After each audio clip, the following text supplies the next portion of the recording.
6.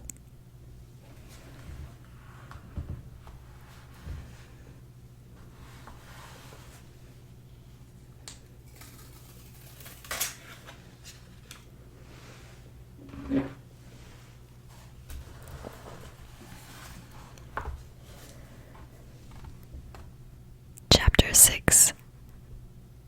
It may seem odd to you, but it was 2 days before I could follow up the newfound clue in what was manifestly the proper way. I felt a peculiar shrinking from those pallid bodies. They were just the half-bleached color of the worms and things one sees preserved in spirit in a zoological museum. And they were filthy cold to the touch. Probably my shrinking was largely due to the sympathetic influence of the Eloi, whose disgust of the Morlocks I now began to appreciate. The next night I did not sleep well. Probably my health was a little disordered. I was oppressed with perplexity and doubt. Once or twice I had a feeling of intense fear for which I could perceive no definite reason. I remember creeping noiselessly into the great hall where the little people were sleeping in the moonlight. That night, Weena was among them, and feeling reassured by their presence, it occurred to me even then that in the course of a few days, the moon must pass through its last quarter and the nights grow dark. When the appearances of these unpleasant creatures from below, these whitened lemurs, this new vermin that had replaced the old, might be more abundant. And on both these days, I had the restless feeling of one who shirks an inevitable duty. I felt assured that the time machine was only to be recovered by boldly penetrating these underground mysteries. Yet I could not face the mystery. If only I had had a companion, it would have been different. But I was so horribly alone, and even to clamber down into the darkness of the well appalled me. I don't know if you will understand my feeling, but I never felt quite safe at my back.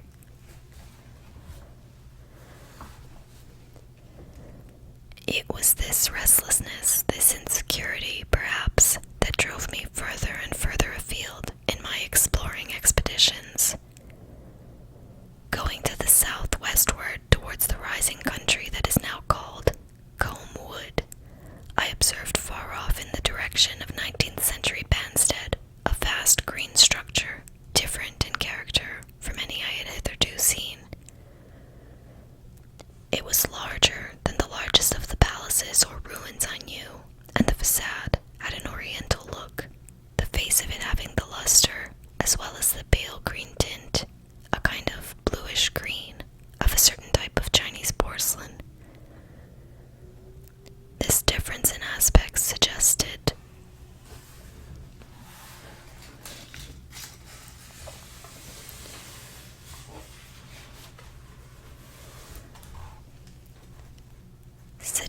a difference in use, and I was minded to push on and explore. But the day was growing late, and I had come upon the site of the place after a long and tiring circuit. So I resolved to hold over the adventure for the following day, and I returned to the welcome and the caresses of little Weena. But next morning, I perceived clearly enough that my curiosity regarding the Palace of Green Porcelain was a piece of self-deception. To enable me to shirk by another day an experience I dreaded, I resolved I would make the descent without further waste, and started out in the early morning towards a well near the ruins of granite and aluminum. Little Weena ran with me. She danced beside me to the well, but when she saw me lean over the mouth and look downward, she seemed strangely disconcerted. "Goodbye, little Weena," I said, kissing her, and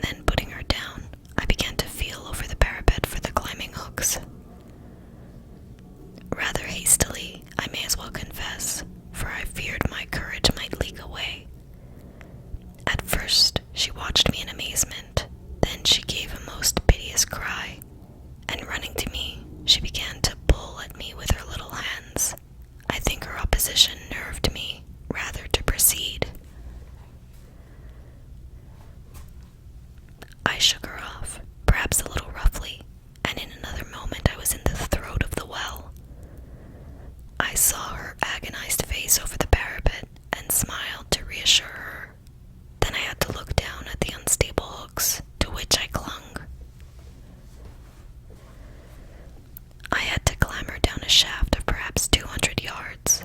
The descent was effected by means of metallic bars projecting from the sides of the well, and these being adapted to the needs of a creature much smaller and lighter than myself, I was speedily cramped and fatigued by the descent.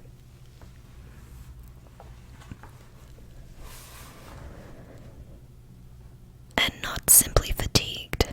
One of the bars bent suddenly under my weight and almost swung me off into the blackness beneath. For a moment I hung by one hand, and after that experience, I did not dare to test again. Though my arms and back were presently acutely painful, I went on clambering down the sheer descent with as quick a motion as possible. Glancing upward, I saw the aperture, a small blue disc in which a star was visible, while little Weena's head showed as a round black projection. The thudding sound of a machine below grew louder and more oppressive. Everything, save that little disc above, was profoundly dark, and when I looked up again, Weena had disappeared.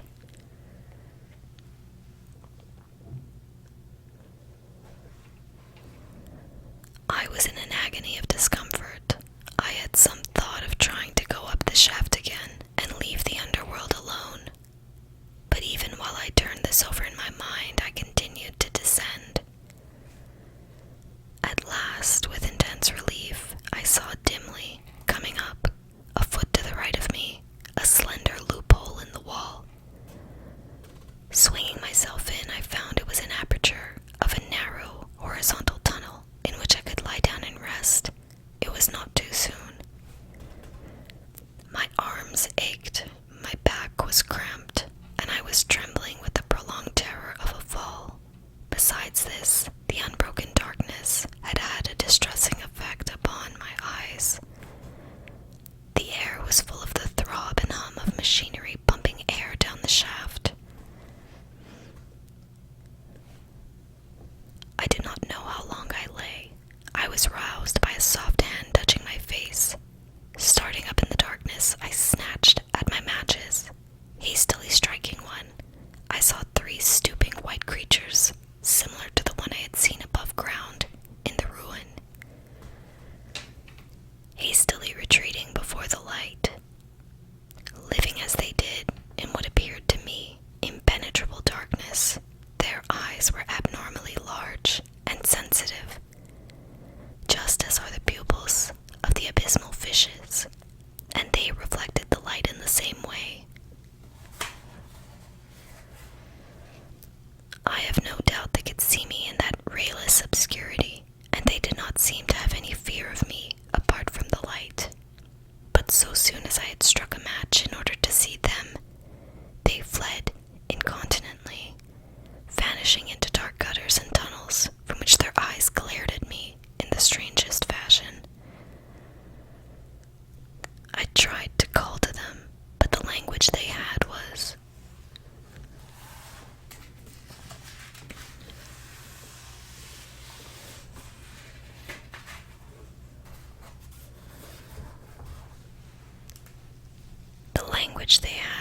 was apparently different from that of the overworld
shuddered from the glare. The place, by the by, was very stuffy and oppressive,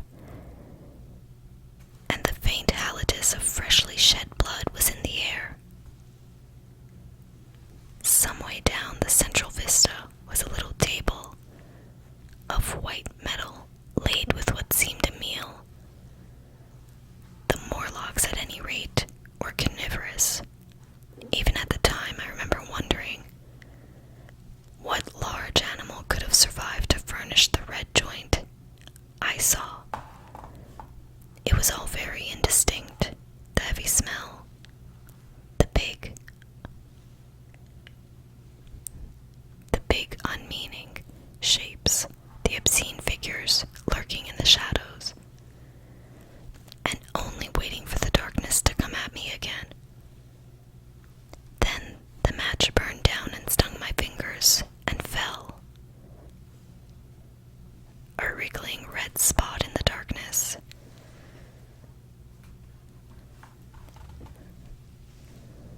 I have thought since how particularly ill-equipped I was for such an experience.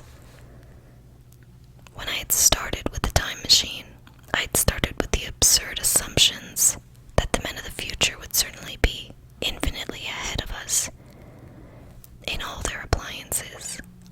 I'd come without arms, without medicine, without anything to smoke,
brace for the projecting hooks, and as I did so, my feet were grasped from behind, and I was violently tugged backwards. I lit my last match, and it incontinently went out, but I had my hand on the climbing bars now, and kicking violently, I disengaged myself from the clutches of the Morlocks and was speedily clambering up the shaft, while they stayed peering and blinking up at me. All but one little wretch who followed me for some way, and well nigh secured my boot as a trophy.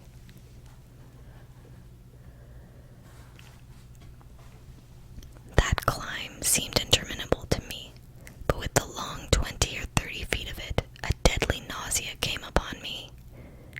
I had the greatest difficulty in keeping my hold. The last few yards was a frightful struggle against this faintness. Several times my head swam, and I felt all the sensations of falling. At last, however, I got over the well mouth somehow, and staggered out of the ruin into the blinding sunlight. I fell upon my face. Even the soil smelled sweet and clean. Then I remember Weena kissing my hands and ears, and the voices of others among the Eloi. Then for a time I was insensible.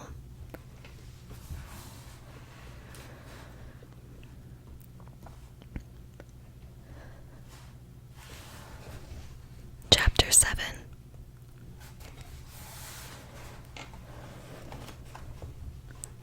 Now indeed I seemed in a worse case than before. Hitherto, except during my night's anguish at the loss of the time machine, I'd felt a sustaining hope of ultimate escape. But that hope was staggered by these new discoveries. Hitherto, I had merely thought myself impeded by the childish simplicity of the little people, and by some unknown forces which I had only to understand, to overcome. But there was an altogether new element in the sickening quality of the Morlocks, something inhuman and malign. Instinctively I loathed them. Before, I had felt as a man might feel who had fallen into a pit. My concern was with the pit and how to get out of it. Now I felt like a beast in a trap, whose enemy would come upon him soon.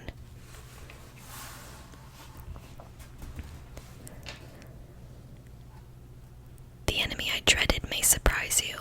It was the darkness of the new moon. Weena had put this into my head by some at first incomprehensible remarks about the dark nights. It was not now such a very difficult problem to guess what the coming dark nights might mean. The moon was on the wane. Each night there was a longer interval of darkness, and I now understood to some slight degree at least the reason of the fear of the little upper world people for the dark. I wondered vaguely what foul villainy it might be that the Morlocks did under the new moon. I felt pretty sure now that my second hypothesis was all wrong. The upper world people might once have been the favored aristocracy, and the Morlocks their mechanical servants, but that had long since.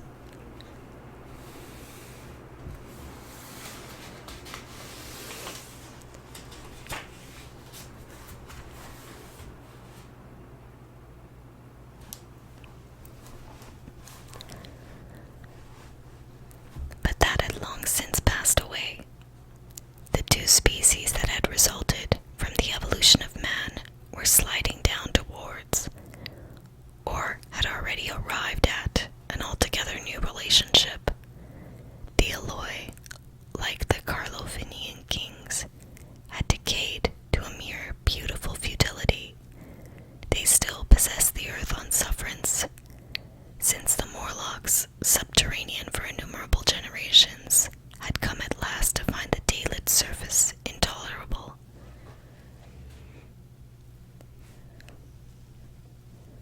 And the Morlocks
sense of something familiar, but I could not tell what it was at the time. Still, however helpless the little people in the presence of their mysterious fear, I was differently constituted. I came out of this age of ours, this ripe prime of the human race, and where fear does not paralyze and mystery has lost its terrors, I at least would defend myself. Without further delay, I determined to make myself arms and a fastness where I might sleep. With that refuge as a base, I could face this strange world with some of that confidence I had lost in realizing to what creatures, night by night, I lay exposed.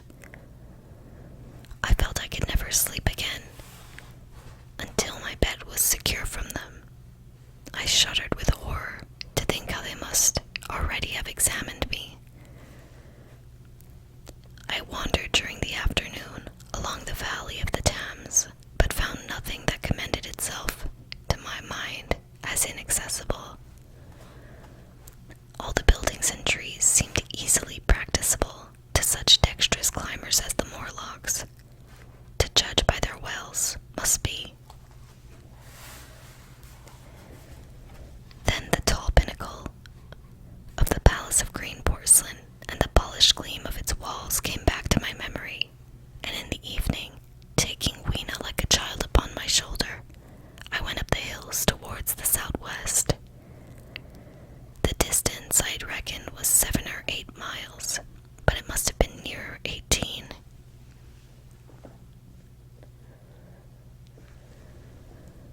I'd first seen the place on a moist afternoon when distances are deceptively diminished. In addition, the heel of one of my shoes was loose, and a nail was working through the sole. They were comfortable old shoes I wore about indoors, so that I was lame. And it was already long past sunset when I came in sight of the palace, silhouetted black against the pale yellow of the sky.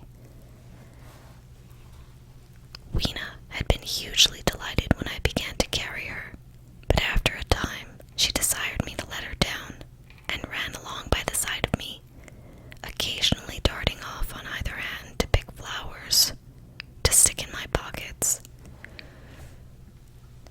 My pockets had always puzzled Weena, but at last she had concluded that they were an eccentric kind of vase for floral decoration. At least she utilized them for that purpose, and that reminds me, in changing my jacket, I found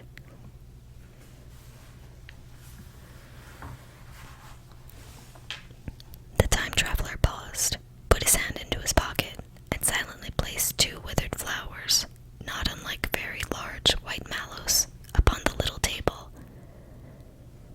Then he resumed his narrative. As the hush of evening crept over the world, and we proceeded over the hill crest toward Wimbledon, Weena grew tired and wanted to return to the House of Greystone.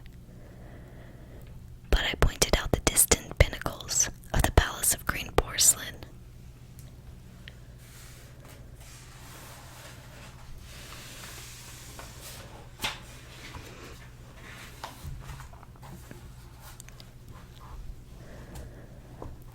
And contrived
no longer see the palace of green porcelain, and I was in doubt of my direction.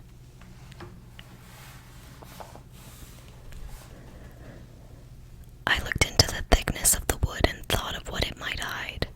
Under that dense tangle of branches, one would be out of sight of the stars. Even were there no other lurking danger, a danger I did not care to let my imagination loose upon, there would still be all the roots to stumble over and the tree poles to strike against.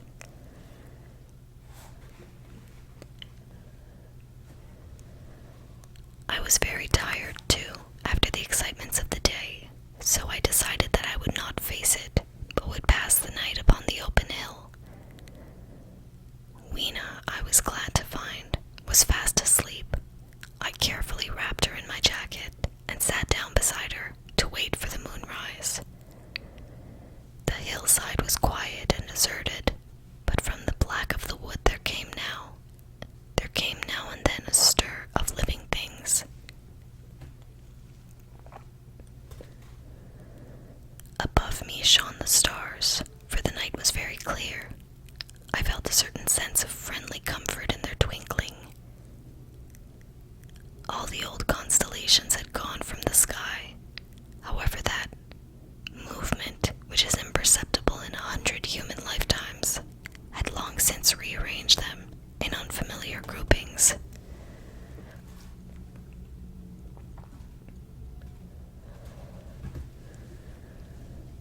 But the Milky Way, it seemed to me, was still the same.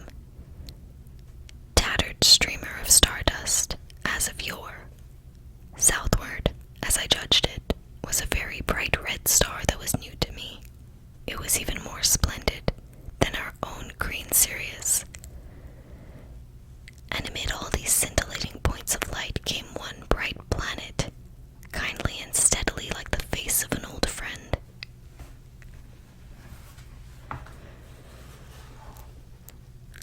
Looking at these stars suddenly dwarfed my own troubles and all the gravities of terrestrial life. I thought of their unfathomable distance and the slow, inevitable drift of their movements out of the unknown past into the unknown future. I thought of the great processional cycle that the pole of the earth describes. Only 40 times had that silent revolution occurred during all the years I had traversed. And during these few revolutions, all the activity, all the traditions,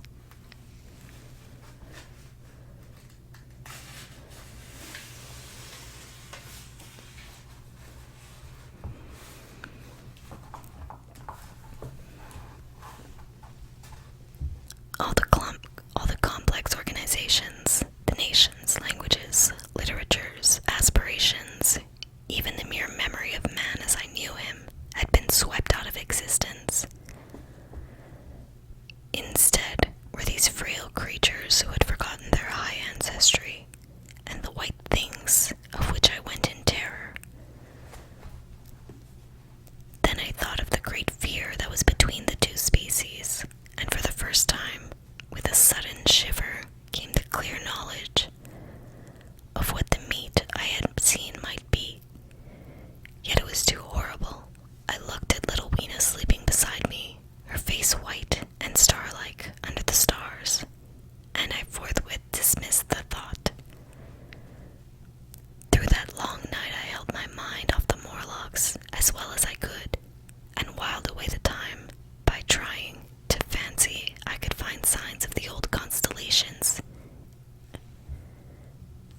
in the new confusion.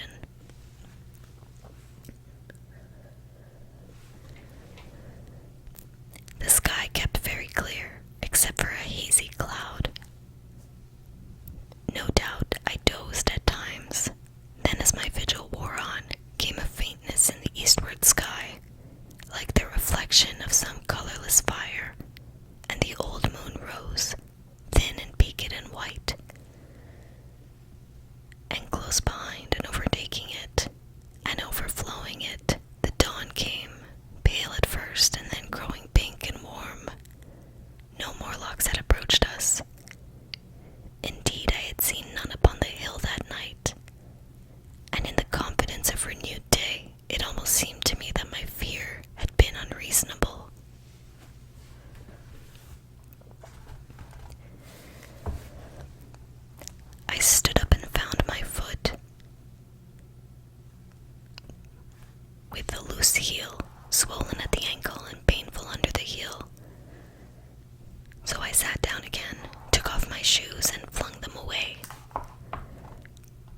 wakened Weena, and we went down into the wood, now green and pleasant instead of black and forbidding.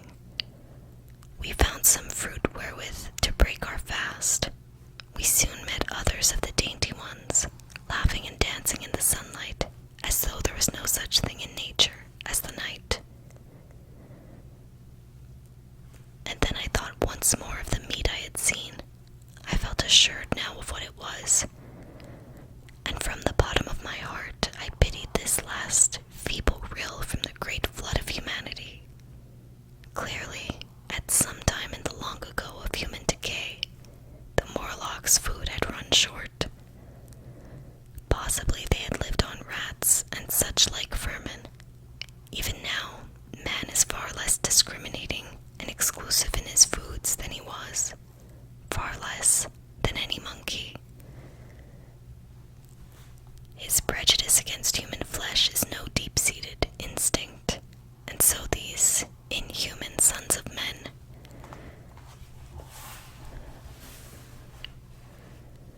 I tried to look at the thing in a scientific spirit. After all, they were less human and more remote than our cannibal ancestors of 3,000 or 4,000 years ago. And the intelligence that would have made this state of things a torment had gone. Why should I trouble myself? These Eloi were mere fatted cattle, which the ant-like Morlocks, preserved and preyed upon, probably saw to the breeding of. And there was Weena dancing at my side.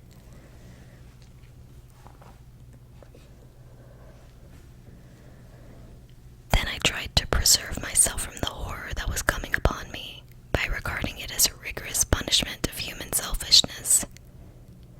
Man had been content to live in ease and delight upon the labors of his fellow man, had taken necessity as his watchword and excuse, and in the fullness of time, necessity had come home to him. I even tried a Carlo-like scorn of this wretched aristocracy in decay, but this attitude of mind was impossible. However great their intellectual degradation, the Eloi had kept too much of the human form not to claim my sympathy,